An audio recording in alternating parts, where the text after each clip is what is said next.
Tante Coralie contre Mafoutou. Monsieur Jean et Madame Coralie Coicou cultivent un champ de riz. Et c'est Pascaline, leur fille, qui est chargée de le surveiller. Tous les matins, Pascaline prend sa gamelle et se rend au champ. Un jour, un diablotin du nom de Mafoutou surgit devant elle. « Donne-moi ta gamelle !» lui dit le petit diable. « Non !» répond Pascaline. « Prends garde à toi. Si tu ne me donnes pas ta gamelle, je vais t'envoyer mes éclairs. » Pascaline serre sa gamelle contre sa poitrine. Le petit diable se retourne et de son folifoufou, de son postérieur, envoie sortir les éclairs. Pascaline les évite, mais finit malgré tout par remettre sa gamelle à Mafoutou, qui n'en fait qu'une bouchée. « Je t'interdis d'en parler à quiconque, sinon je te tue !» lui dit Mafoutou avant de se sauver. Pascaline subit les assauts du petit diable durant plusieurs jours. Un matin, la trouvant amaigrie, sa mère l'interroge. « Ma fille, que t'arrive-t-il ? Tous les jours je te mets un bon repas dans ta gamelle et tous les jours je te vois dépérir un peu plus. » En larmes, Pascaline finit par avouer à sa mère la terreur que lui fait subir Mafoutou. Coralie en parle aussitôt à son mari, lui demande d'aller régler son compte à ce petit diable. Mais monsieur Jean Coicou, que sa femme a réveillé en sursaut, ne l'entend pas de cette oreille. « Je n'irai affronter aucun diable, qu'il soit petit, grand, gros ou maigre. Vas-y toi-même si cela te chante. Je te prête mon arc et ma flèche. Mais n'oublie surtout pas de me ramener ma flèche, sinon tu auras affaire à moi, » crie-t-il avant de se rendormir. Le lendemain matin, Coralie et sa fille se rendent au champ. Coralie reste bien cachée. À midi, Mafoutou apparaît et réclame la gamelle. Pascaline refuse. Mafoutou se retourne et s'apprête à lui envoyer ses éclairs, quand soudain, il reçoit la flèche de Coralie en plein dans son folifoufou. Mafoutou détale en hurlant.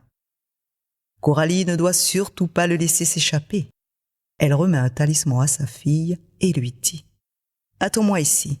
Avec ce talisman, tu n'auras ni faim ni soif. » Et la voilà qui se met à courir. Au bout d'un moment, elle entend ce petit chant.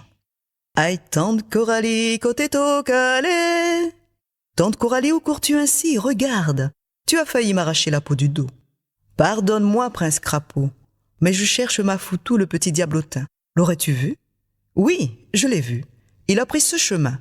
Je peux venir avec toi si tu veux. » Prince Crapaud saute sur la tête de tante Coralie qui se remet à courir. Peu de temps après, elle entend à nouveau ce petit chant. « Aïe, tante Coralie, côté calé.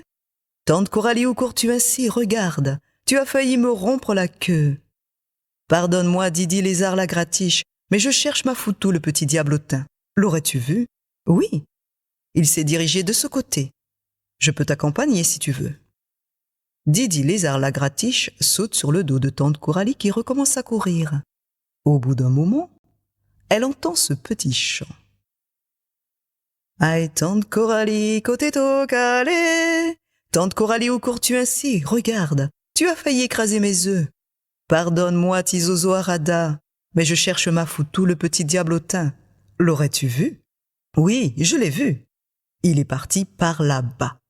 Laisse-moi te montrer. » Tizozo Arada saute sur l'épaule de tante Coralie qui se remet à courir.